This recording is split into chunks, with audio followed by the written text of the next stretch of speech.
Dusk Pages presents The Adventure of the Second Stain by Arthur Conan Doyle, read by George Britton.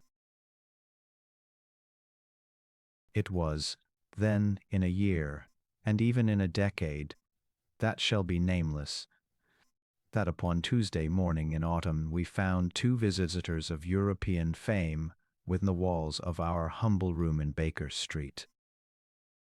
The one, austere, high-nosed, eagle-eyed, and dominant, was none other than the illustrious Lord Bellinger, twice Premier of Britain.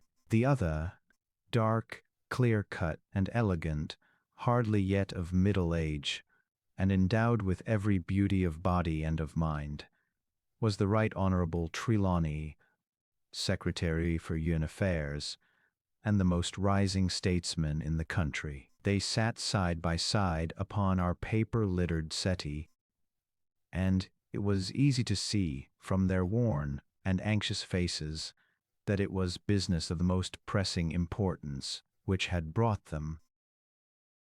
The Premier's thin, blue-veined hands were clasped tightly over the ivory head of his umbrella, and his gaunt, ascetic face looked gloomily from Holmes to me. The European Secretary pulled nervously at his moustache and fidgeted with the seals of his watch chain. When I discovered my loss, Mr. Holmes, which was as at 8 o'clock this morning, I at once informed the Prime Minister. It was at his suggestion that we have both come to you. Have you informed the police? No, sir, said the Prime Minister, with the quick, decisive manner for which he was famous. We have not done so, nor is it possible that we should do so. To inform the police must, in the long run, mean to inform the public. This is what we particularly desire to avoid. And why, sir? Because the document in question is of such immense importance that its publication might very easily, I might almost say probably, lead to European complications of the utmost moment. It is not too much to say that peace or war may hang upon the issue. Unless its recovery can be attended with the utmost secrecy, then it may as well not be recovered at all.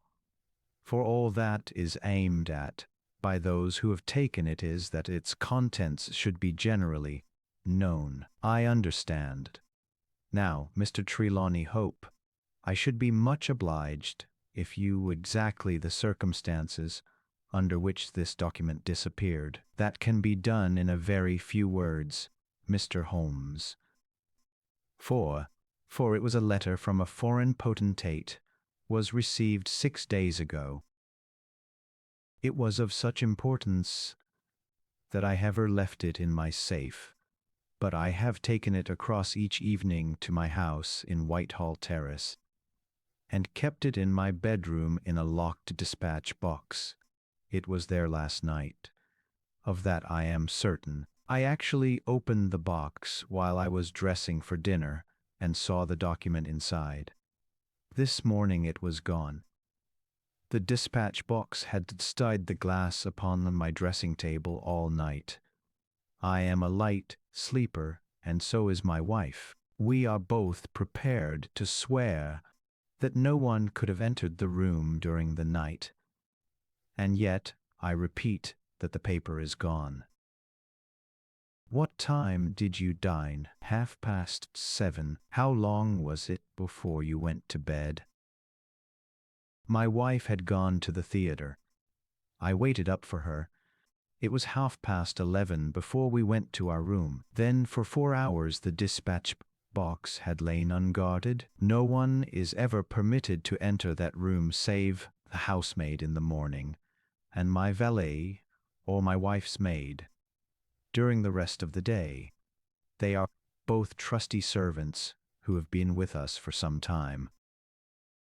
Besides, neither of them could possibly have known there was anything more valuable than the ordinary departmental papers in my dispatch box. Who did know of the existence of that letter? No, in the house. Surely your wife knew? No, sir. I had said nothing to my wife until I missed the paper this morning. The Premier nodded approvingly. I have long known, sir, how high is your sense of duty, said he. I am convinced that in the case of a secret of this importance, it would rise superior to the most intimate domestic ties. The European secretary bowed. You do me more than justice, sir. Until this morning, I have never breathed one word to my wife upon this matter. Could have guessed. No, Mr. Holmes, she could not have guessed, nor could anyone have guessed. Have you lost any documents before? No, sir. Who is there in England who did know of the existence of this letter? Each member of the cabinet was informed of it yesterday. But the pledge of secrecy which attends every cabinet meeting was increased by the solemn warning which was given by the Prime Minister. Good heavens, to think that within a few hours I should myself have lost it. His handsome face was distorted with a spasm of despair, and his hands tore at his hair. For a moment we caught a glimpse of the natural man, impulsive, ardent, keenly sensitive. The next the aristocratic masked, and the gentle voice had returned. Besides the members of the cabinet, there are 2, or possibly 3, departmental officials who know of the letter. No one else in England, Mr. Holmes, I assure you. But abroad, I believe that no one abroad has seen it save the man who wrote it.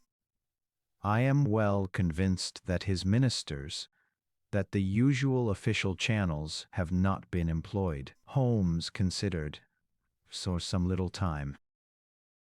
Now, sir, I must ask you more particularly what this document is, and why its disappearance should have such momentous consequences. The 2 statesmen exchanged a quick glance, and the Premier's shaggy eyebrows gathered in a frown. Mr. Holmes, the envelope is a long, thin one of pale blue color. There is a seal of red wax stamped with a crouching lion. It is addressed in large, bold handwriting to. I fear, sir, said Holmes, that, interesting and indeed essential as these details are, my inquiries must go more to the root of things. What was the letter? That is a state secret of the utmost importance, and I fear that I cannot tell you, nor do I see that it is necessary. If by the aid of the powers which you are said to possess, you can find such an envelope as I describe with enclosure, you will have deserved well of your country, and earned any reward which it lies in our power to bestow. Sherlock Holmes rose with a smile. You are 2 of the most busy men in the country, and in my own small way I have also a good many calls upon me. I regret exceedingly that I cannot help you in this matter, and any continuation of this interview would be a waste of time. The Premier sprang to his feet with that quick, fierce gleam of his deep-set eyes, before which a cabinet has cowered. I am not accustomed, sir, he began, but mastered his anger and resumed his seat. For a minute or more we all sat in silence. Then the old statesman shrugged his shoulders. We must accept your terms, Mr. Holmes. No doubt you are right, and it is unreasonable for us to expect you to act unless we give you our entire confidence. I agree with you, sir, said the younger statesman. Then I will tell you, relying entirely upon your honor and that of your colleague, Dr. Watson. I may appeal to your patriotism also, For I could not imagine a greater misfortune for the country than that this affair should come out. You may safely trust us. The letter, then, is from a certain foreign potentate who has been ruffled by some recent colonial developments of this country. It has been written hurriedly and upon his own responsibility entirely.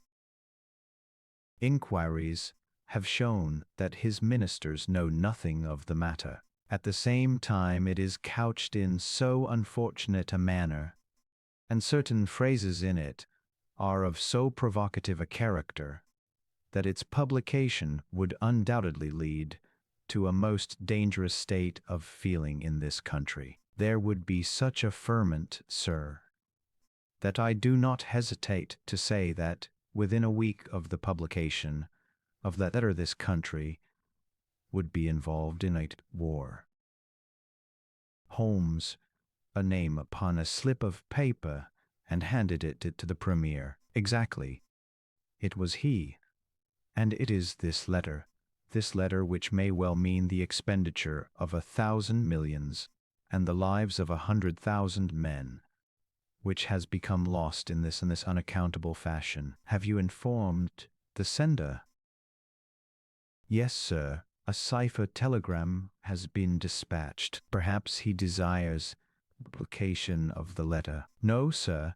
We have strong reason to believe that he already understands that he has acted in an indiscreet and hot-headed manner. It would be a greater blow to him and to his country than to us if this letter were to come out. If this is so, whose interest is it that the letter should come out? Why should anyone desire to steal it or to publish it? There, Mr. Holmes, you take me into regions of high international politics. But if you consider the European situation, you will have no difficulty in perceiving the motive. The whole of Europe is an armed camp. There is a double league, which makes a fair balance of military power. Great Britain holds the scales. If Britain were driven into war with one confederacy, it would assure the supremacy of the other confederacy, whether they joined in the war or not. Do you follow? Very clearly. It is then the interest of the enemies of this potentate to secure and publish this letter, so as to make a breach between his country and ours. Yes, sir. And to whom would this document be, if it fell into the hands of an enemy? To any of the great chancelleries of Europe. It is probably speeding on its way thither at the present instant, as fast as steam can take it. Mr. Trelawney Hope dropped his head on his chest and groaned aloud. The Premier placed his hand kindly upon his shoulder. It is your misfortune, my dear fellow. No one can blame you. There is no precaution which you have neglected. Now, Mr. Holmes, you are in full possession of the facts. What course do you recommend? Holmes shook his head mournfully. You think, sir, that unless this document recovered there will be war? I think very probable. Then, sir, prepare for war. That is a hard saying, Mr. Holmes. Consider the facts, sir. It is inconceivable that it was taken after 11:30 at night, since I understand that Mr. Hope and his wife were both in the room from that hour until the loss was found out. It was taken, then, yesterday evening between 7:30 and 11:30, probably near the earlier hour, since whoever took it evidently knew that it was there and would naturally secure it as early as possible. Now, sir, if a document of this importance were taken at that hour, where can it be now?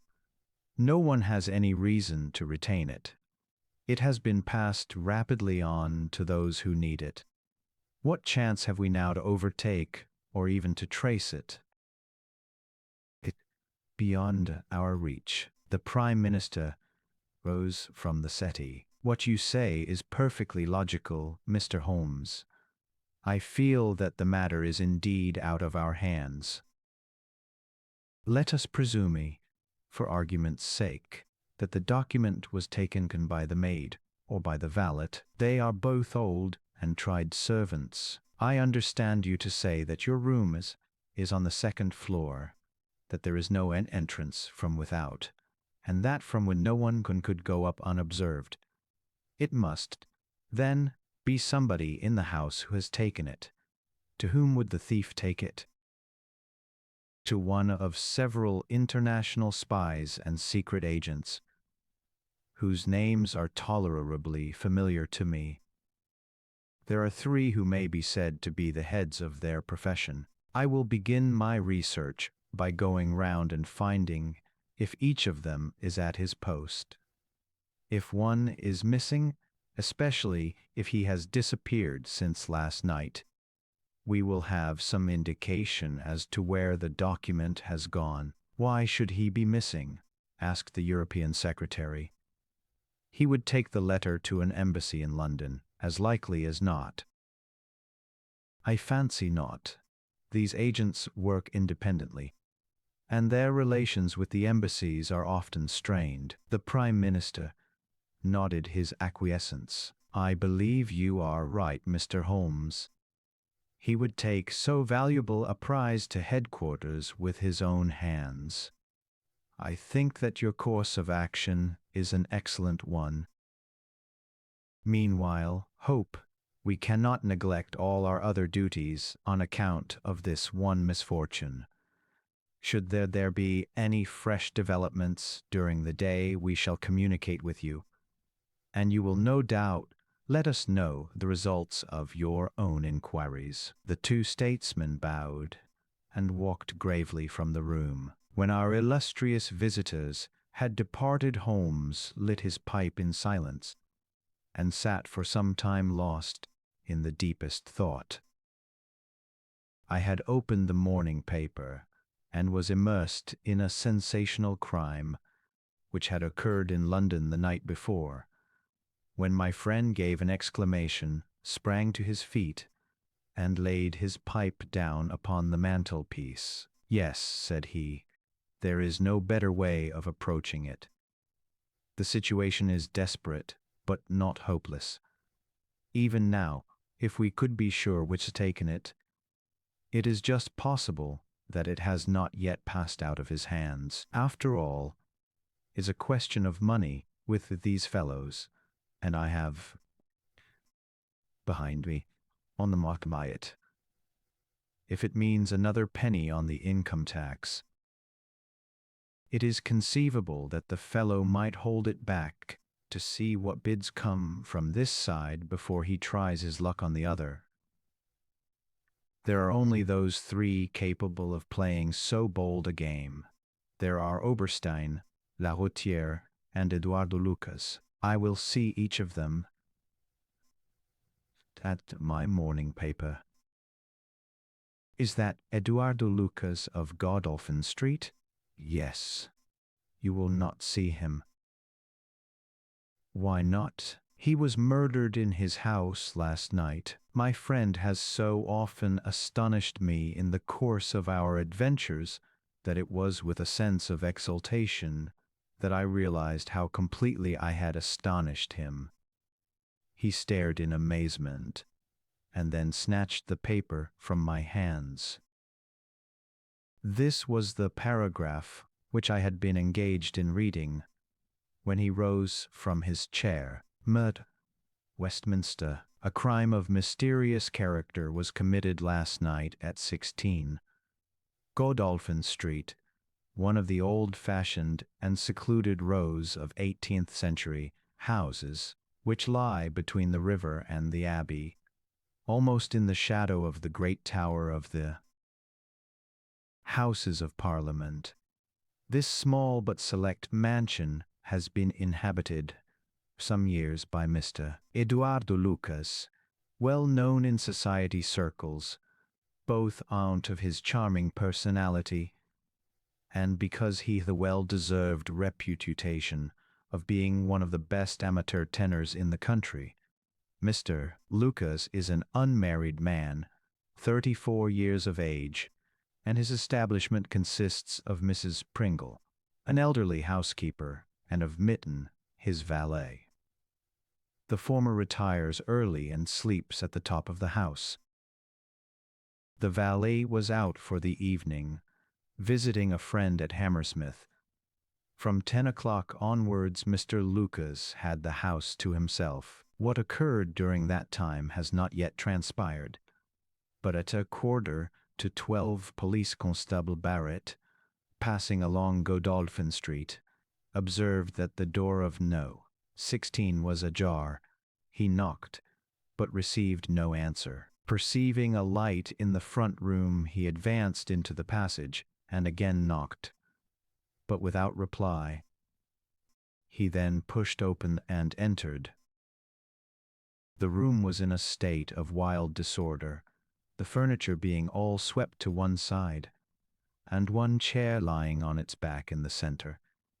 Beside this chair, and still grasping one of its legs, lay the unfortunate tenant of the house. He had been stabbed to the heart and must have died instantly. The knife with which the crime had been committed was a curved Indian dagger, plucked down from a trophy of Oriental arms, which adorned one of the walls. Robbery does not appear to have been the motive of the crime, for there had been no attempt to remove the valuable contents of the room. Mr.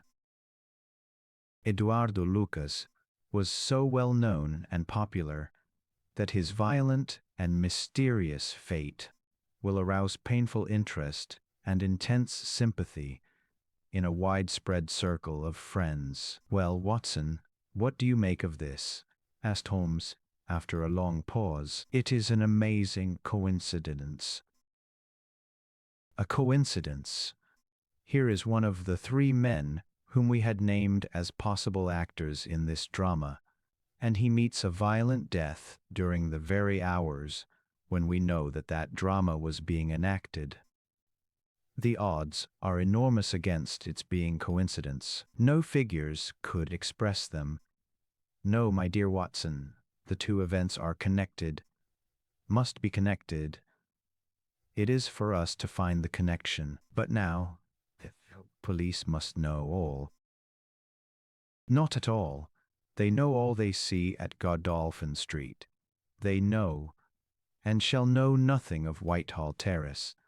Only we know of both events, and can trace the relation between them. There is one obvious point would, in any case, have turned my suspicions against Lucas. Godolphin Street, Westminster, is only a few minutes' walk from Whitehall. The other secret agents whom I have named live in the extreme West End. It was easier, therefore, for Lucas than for the others to establish a connection or receive a message from the European secretary's household. A small thing, and yet where events are compressed into a few hours it may prove essential.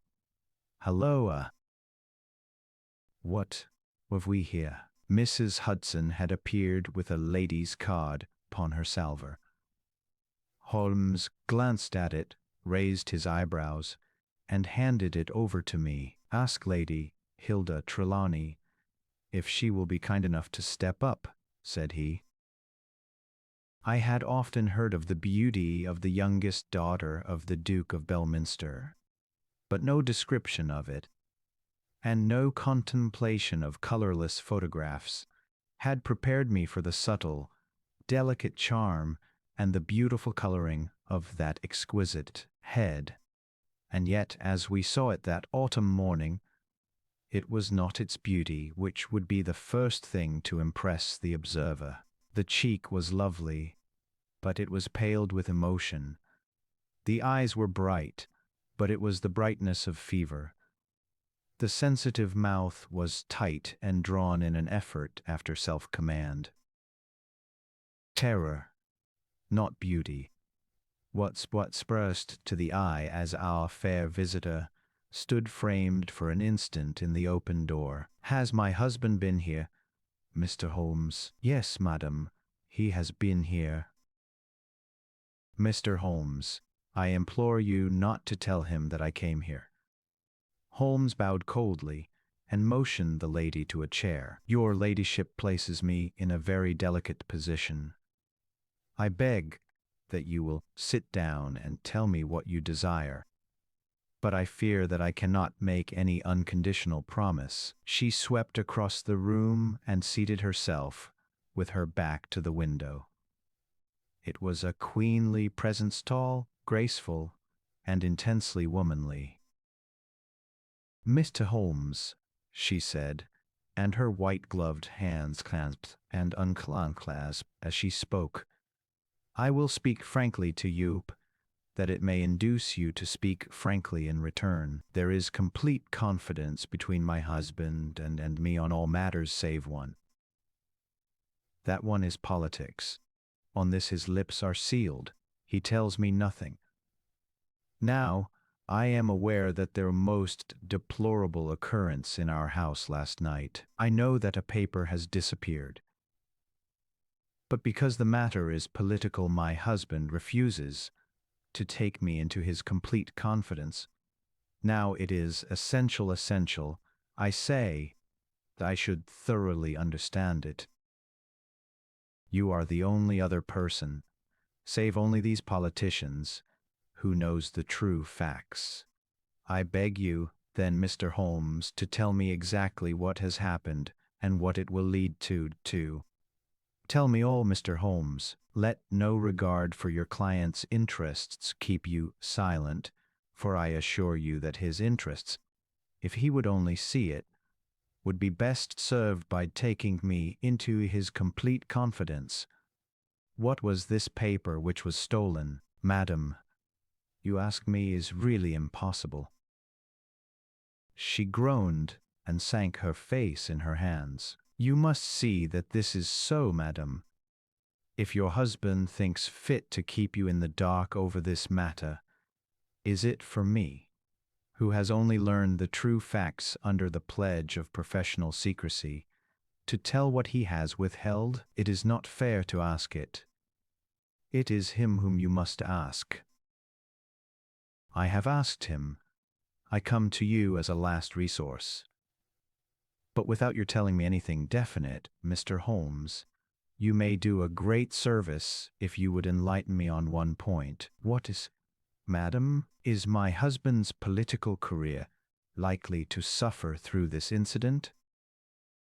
"Well, madam, unless it is set right, it may certainly have a very unfortunate effect." "Ah!" She drew in her breath sharply, as one whose doubts are resolved. "One more question, Mr. Holmes. From an expression which my husband dropped in the first shock of this disaster, I understood that terrible public consequences might arise from the loss of this document." "If he said so, I certainly cannot deny it." "Of what nature are they?" "Nay, madam, there again you ask me more than I can possibly answer." "Then I will take up no more of your time.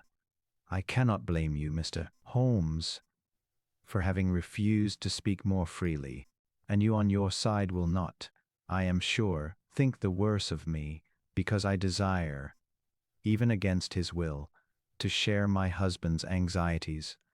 Once more I beg that you will say nothing of my visit." She looked back at us from the door, and I had a last impression of that beautiful haunted face, the startled eyes, and the drawn mouth. Then she was gone.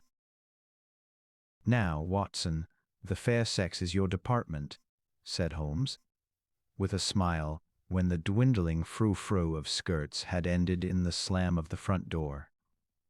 "What was the fair lady's game? What did she really want? Surely her own statement is clear and her anxiety very natural. Think of her appearance, Watson, her manner, her suppressed excitement, her restlessness, her tenacity in asking questions. Remember that she comes of a caste who do not lightly show emotion. She was much moved. Remember also the curious earnestness which she assured us that it was best for her husband that she should know all. What did she mean by that? And you must have observed, Watson, how she maneuvered to have the light at her back. She did not wish us to read her expression. Yes, she chose the one chair in the room. And yet the motives of women are so inscrutable. You remember the woman at Margate whom I suspected for the same reason. No powder on her nose. That proved to be the correct solution.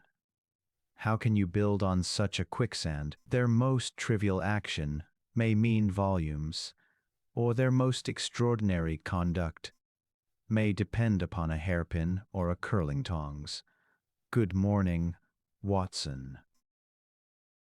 You are off. Yes, I will while away the morning at Godolphin Street with our friends of the regular establishment. With Eduardo Lucas lies the solution of our problem. Though I must admit that I have not an inkling as to what form it may take. It is a capital mistake to theorize in advance of the facts. Do you stay on guard, my good Watson, and receive any fresh visitors? I'll join you at lunch if I am able.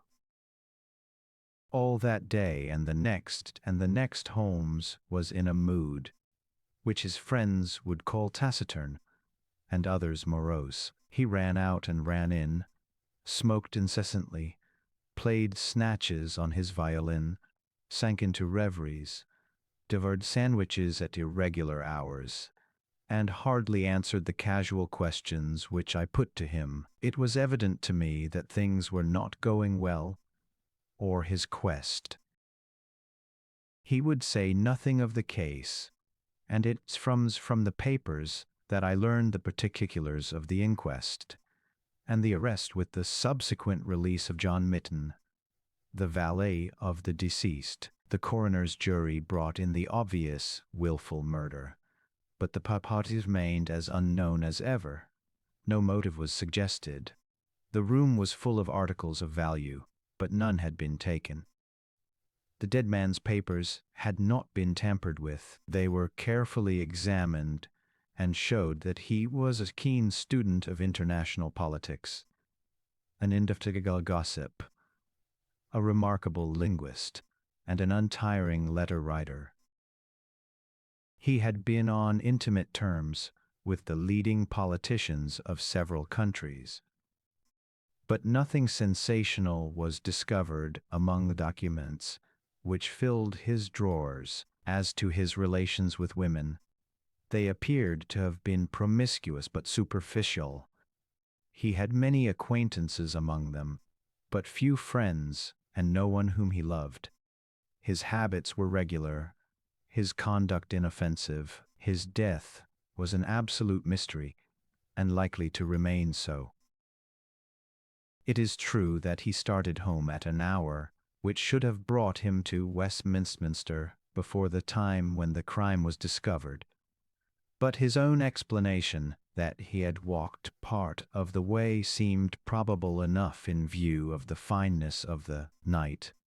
He had actually arrived at 12 o'clock and appeared to be overwhelmed by the unexpected tragedy. He had always been on good terms with his master. Several of the dead man's possessions, notably a small case of razors, had been found in the valet's boxes, but he explained that they had been presents from the deceased, and the housekeeper was able to corroborate the story. Mitten had been in Lucas's employment for 3 years. It was noticeable that Lucas did not take Mitten on the continent with him. Sometimes he visited Paris for 3 months on end, but Mitten was left in charge of the Godolphin Street house. As to the housekeeper, she had heard nothing on the night of the crime. If her master had a visitor, he had himself admitted him. So for 3 mornings the mystery remained, so far as I could follow it in the papers. If Holmes knew more, he kept his own counsel. But he told me that Inspector Lestrade had taken him into his confidence in the case. I knew that in close touch with every development. Upon the fourth day, there appeared a long telegram from Paris, which seemed to solve the whole question. A discovery has just been made by the Parisian police, said the Daily Telegraph, which raises the veil which hung round the tragic fate of Mr. Eduardo Lucas, who met his death by violence last Monday night at Godolphin Street, Westminster. Our readers will remember that deceased gentleman was found stabbed in his room, and some suspicion attached to his valet, but that the case broke down on an alibi. Yesterday a lady, who has been known as Mudie Henri Fournay, occupying a small villa in the Rue Austerlitz, was reported to the authorities by her servants as being insane. An examination showed that she had indeed developed mania of a dangerous and permanent form. On inquiry, the police have discovered that Mimi Henri Fournay only returned from a journey to London on Tuesday last, and there is evidence to connect her with the crime at Westminster. A comparison of photographs has proved conclusively that M.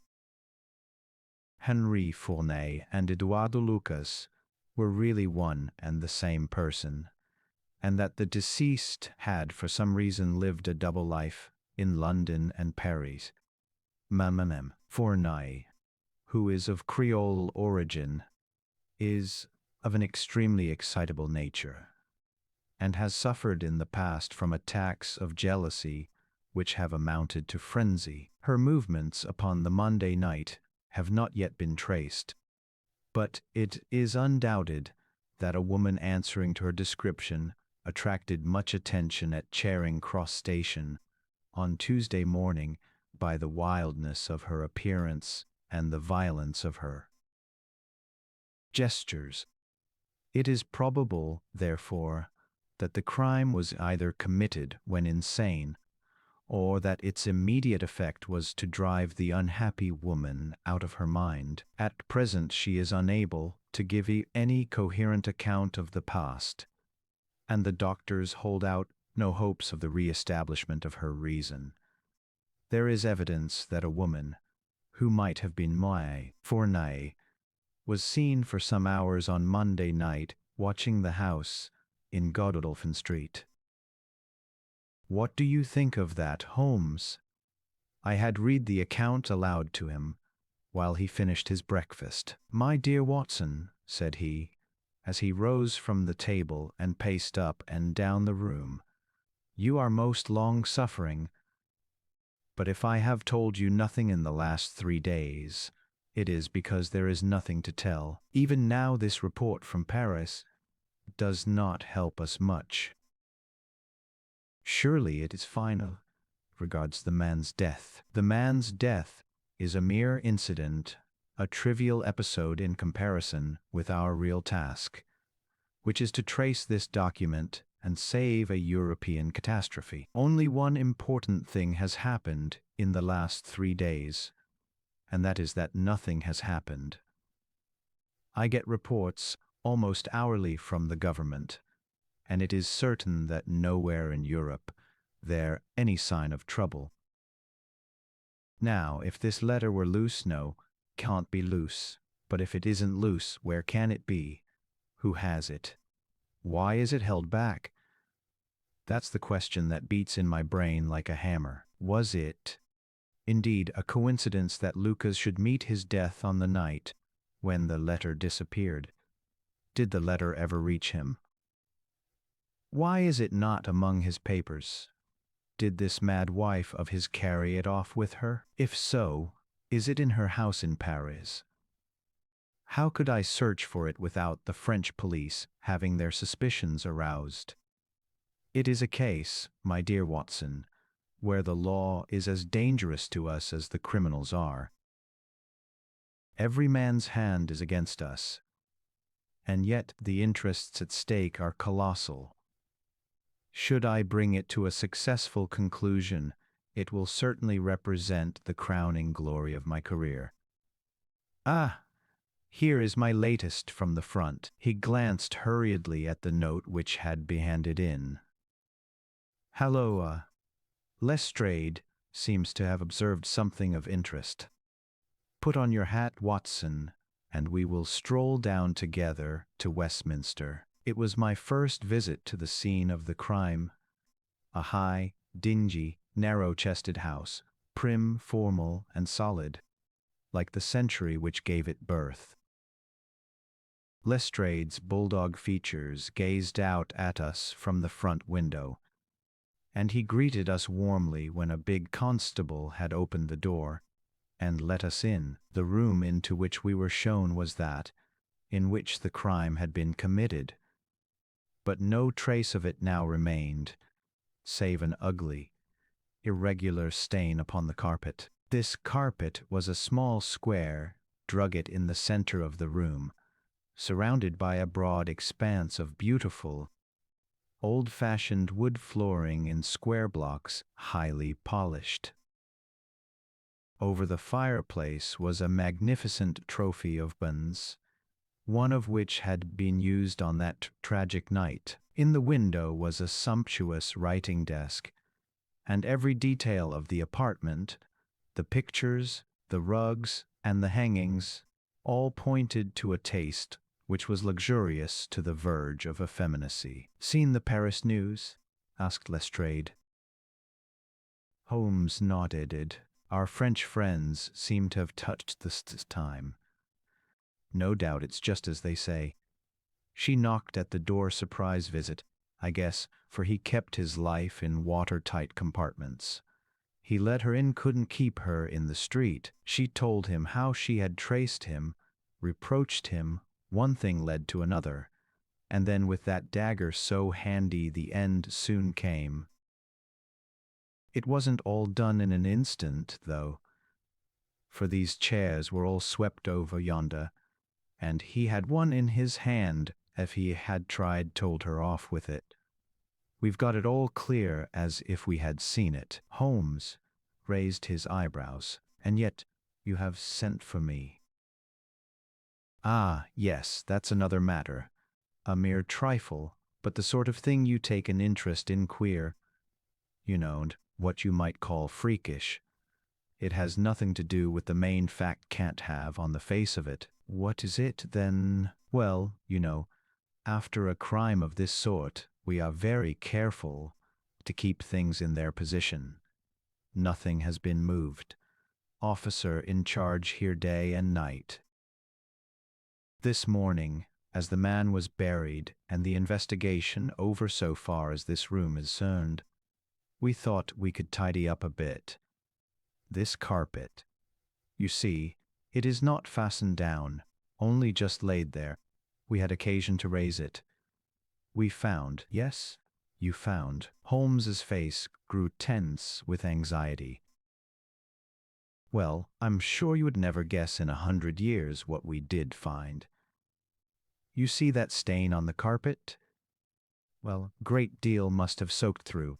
Must it not? Undoubtedly it must. Well, you will be surprised to hear that there is no stain on the white woodwork to correspond. No stain. But there must. Yes, so you would say, but the fact remains that there isn't. He took the corner of the carpet in his hand, and, turning it over, he showed that it was indeed as he said. But the underside is as stained as the upper. It must have left a mark. Lestrade chuckled with delight at having puzzled the famous expert. Now I'll show you the explanation.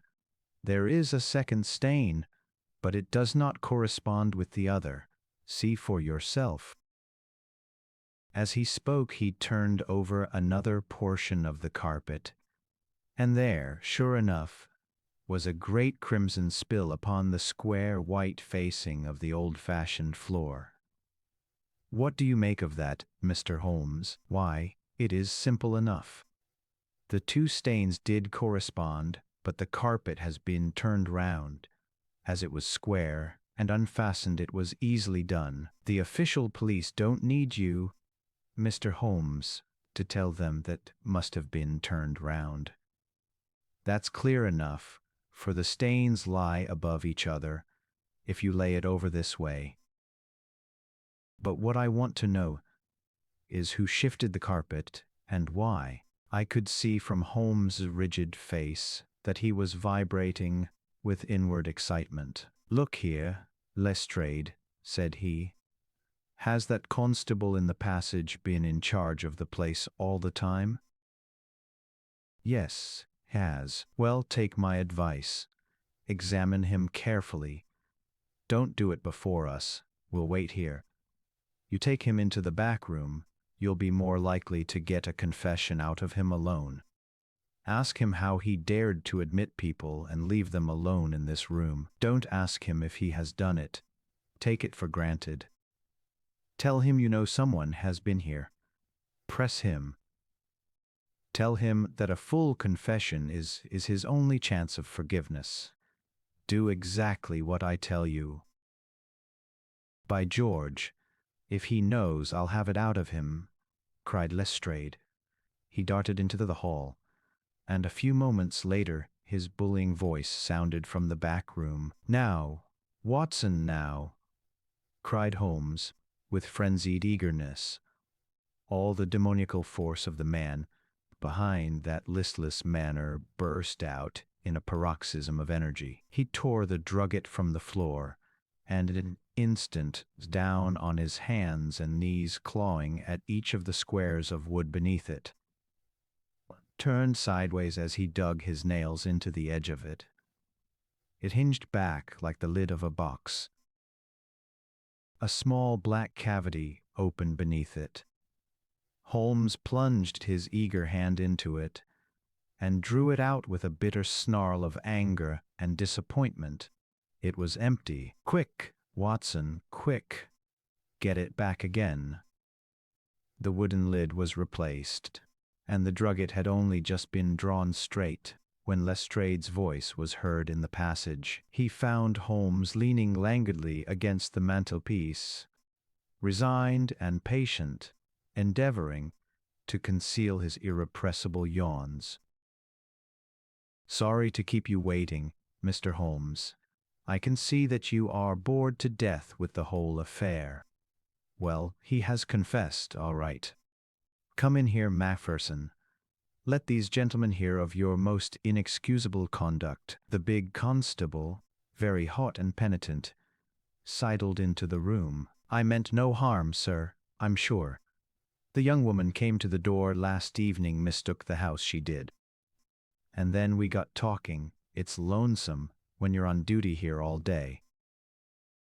Well, what happened then? She wanted to see where the crime was done, had read about it in the papers, she said. She was a very respectable, well-spoken young woman, sir, and I saw no harm in letting her have a peep. When she saw that mark on the carpet, down she dropped on the floor, and lay as if she were dead.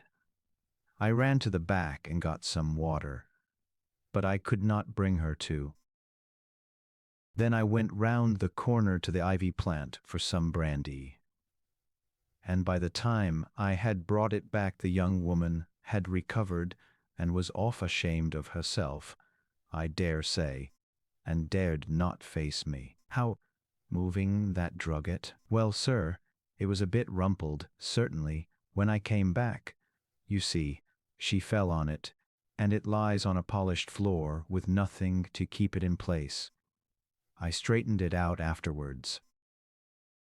It's a lesson to you that you can't deceive me.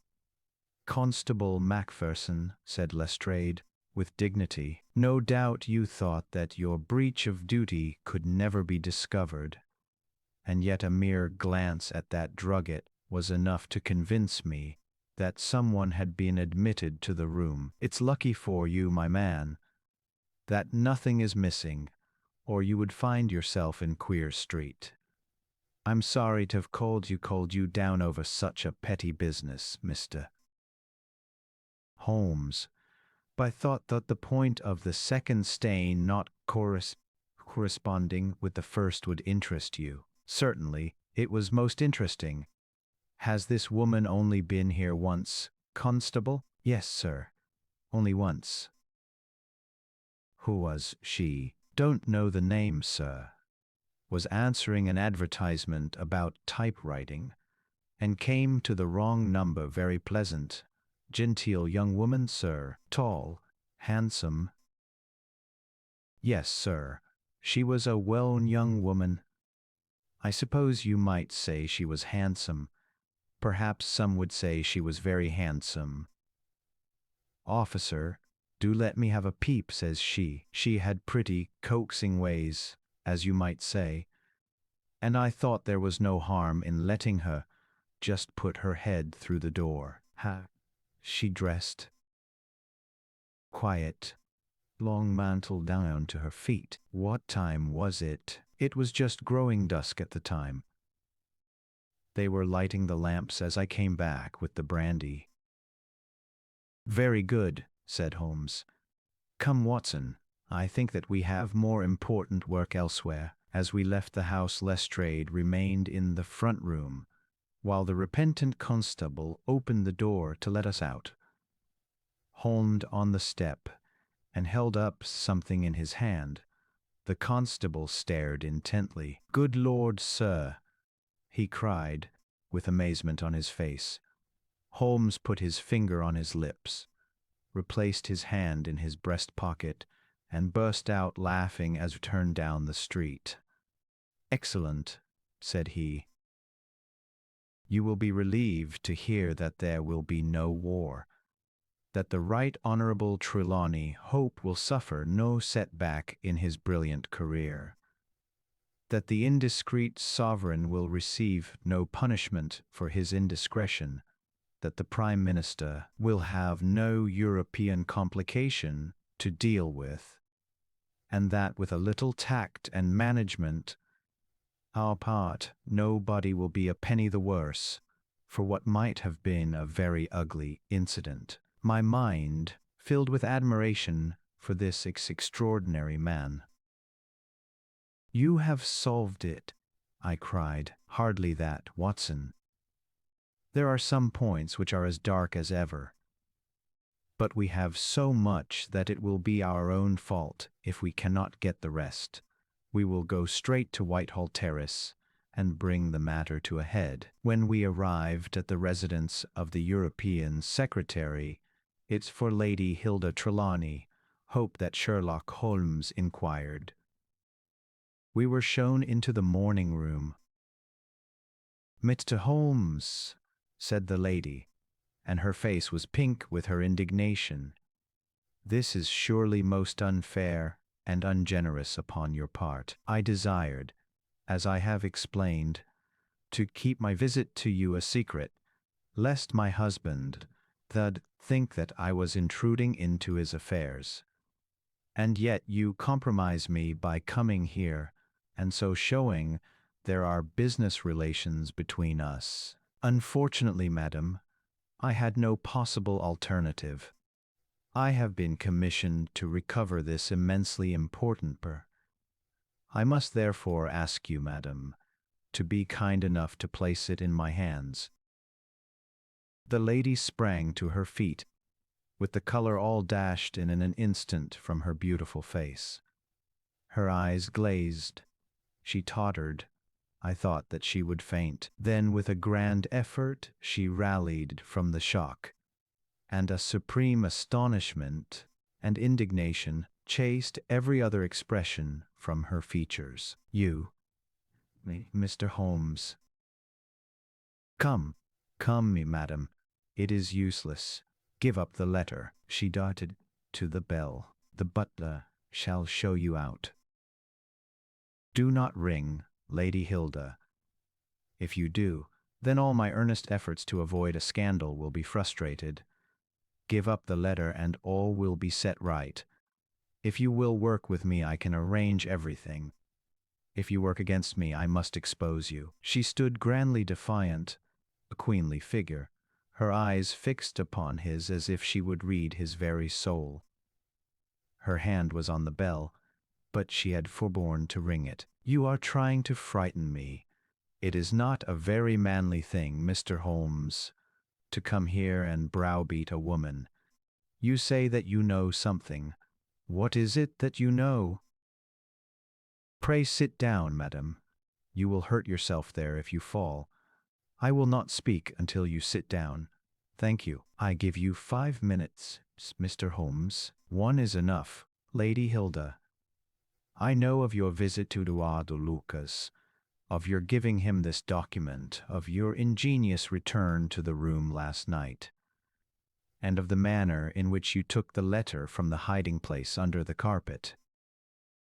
She stared at him with an asheness and gulped twice before she could speak. "You are mad, Mr. Holmes, you are mad," she cried at last. He drew a small piece of cardboard from his pocket. It was the face of a woman cut out of a portrait. "I have carried this, 'cause I thought it might be useful," said he. "The policeman has recognized it." She gave a gasp and her head dropped back in the chair. "Come, Lady Hilda, you have the letter. The matter may still be adjusted. I have no desire to bring trouble to you. My duty ends when I have returned the lost letter to your husband. Take my advice and be frank with me. It is your only chance." Her courage was admirable. Even now she would not own defeat. "I tell you again, Mr. Holmes, that you are under some absurd illusion." Holmes, from his chair. "I am sorry for you, Lady Hilda. I have done my best for you. I can see that it is all in vain." He rang the bell. The butler entered. "Is Mr. Trelawney Hope at home?" "He will be home, sir, at 1:15. Holmes glanced at his watch. "Still 1/4 said he. "Very good, I shall wait." The butler had hardly closed the door behind him when Lady Hilda was down on her knees at Holmes's feet, her hands outstretched, her beautiful face upturned and wet with her tears. "Oh, spare me, Mr. Holmes, spare me," she pleaded in a frenzy of supplication. "For heaven's sake, don't tell him. I love him so. I would not bring one shadow on his life, and this I know would break his noble heart." Holmes raised the lady. "I am thankful, madam, that you have come to your senses. Even at this last moment, there is not an instant to lose. Where is the letter?" She darted across to a writing desk, unlocked it, and drew out a long blue envelope. "Here it is, Mr. Holmes. Would to heaven I had never seen it. How can we return it?" Holmes muttered. "Quick, quick, we must think of some way. Where is the dispatch box?" "In his bedroom." "What a stroke of luck! Quick, madam, bring it here." A moment later she had appeared with a red flat box in her hand. "How did you open it before?" "You have a duplicate key." "Yes, of course you have." "Open it." From out of her bosom Lady Hilda had drawn a small key. The box flew open with papers. Holmes thrust the blue envelope deep down in the heart of them, between the leaves of some other document. The box was shut, locked, and returned to the bedroom. "Now we are ready for him," said Holmes. "We have still 10 minutes. I am going far to screen you, Lady Hilda. In return you will spend the time in telling the real meaning of this extraordinary affair." "Mr. Holmes, I will tell you everything," cried the lady. "Oh, Mr. Holmes, I would cut off my right hand before I gave him a moment of sorrow. There is no woman in all London who loves her husband as I do. And yet if he knew how I have acted, how I have been compelled to act, he would never forgive me.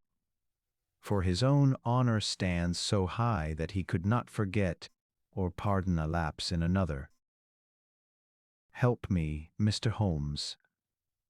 My happiness, his happiness, our very lives are at stake. Quick, madam. The time grows short. It was a letter of mine, Mr. Holmes. An indiscreet letter written before my marriage, a foolish letter. A letter of an impulsive, loving girl. I meant no harm, and yet he would have thought it criminal. Had he read that letter, his confidence would have been forever destroyed. It is years since I wrote it.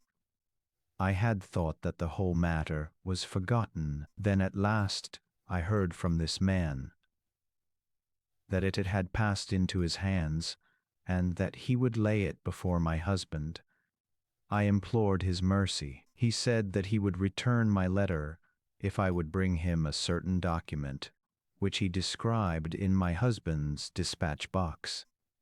He had some spy in the office who had told him of its existence. He assured me that no harm could come to my husband. Put yourself in my position, Mr. Holmes. What was I to do? Take your husband into your confidence. I could not, Mr. Holmes. I could not. On the one side seemed certain ruin. On the other, terrible as it seemed to take my husband's paper, still in a matter of politics, I could not understand the consequences, while in a matter of lust, they were only too clear to me. I did it, Mr. Holmes. I took an impression of his key. This man Lucas furnished a duplicate. I opened his dispatch box, took the paper, and conveyed it to Godolphin Street. What happened there, madam? I tapped at the door as agreed. Lucas opened it. I followed him into his room, leaving the hall door ajar behind me, for I feared to be alone with the man. I remember that there was a woman outside as I entered.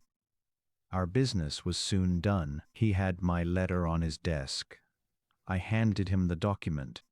He gave me the letter. This instant there was a sound at the door. There were steps in the passage. Lucas quickly turned back the drugget, thrust the document into some hiding place there, and covered it over. What happened after that is like some fearful dream.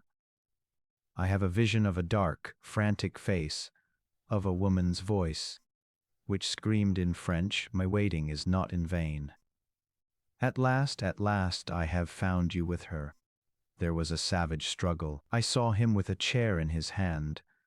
A knife gleamed in hers. I rushed from the horrible scene, ran from the house, and only next morning in the paper did I learn the dreadful result. That night I was happy, for I had my letter, and I had not seen yet what the future would bring. It was the next morning that I realized that I had only exchanged one trouble for another. My husband's anguish at the loss of his paper went to my heart. I could hardly prevent myself from there, and then kneeling down at his feet and telling him what I had done. But that again would mean a confession of the past. I came to you that morning in order to understand the full enormity of my offense. From the instant that I grasped it, my whole mind was turned to the one thought of getting back my husband's paper. It must still be where Lucas had placed it. It was concealed before this dreadful woman entered the room. If it had not been for her coming, I should not have known where his hiding place was. How was it get into the room? For 2 days I watched the place, but the door was never left open. Last night I made a last attempt. What I did and how I succeeded, you have already learned. I brought the paper back with me and thought of destroying it, since I could see no way of returning it without confessing my guilt to my husband. Heavens, I hear his step upon the stair. The European secretary burst excitedly into the room. Any news, Mr. Holmes, any news? He cried. Some hopes. Ah, thank heaven. His face became radiant. The Prime Minister is lunching with me. May he share your hopes. He has nerves of steel, and yet I know that he has hardly slept since this terrible event. Jacobs, will you ask the Prime Minister to come up? As to you, dear, I fear that this is a matter of politics. We will join you in a few minutes in the dining room. The Prime Minister's manner was subdued, but I could see by the gleam of his eyes and the twitchings of his bony hands that he shared the excitement of his young colleague. I understand that you have something to report, Mr. Holmes. Purely negative as yet, my friend answered. I've inquired at every point where it might be, and I am sure that there is no danger to be apprehended. But that is not enough, Mr. Holmes.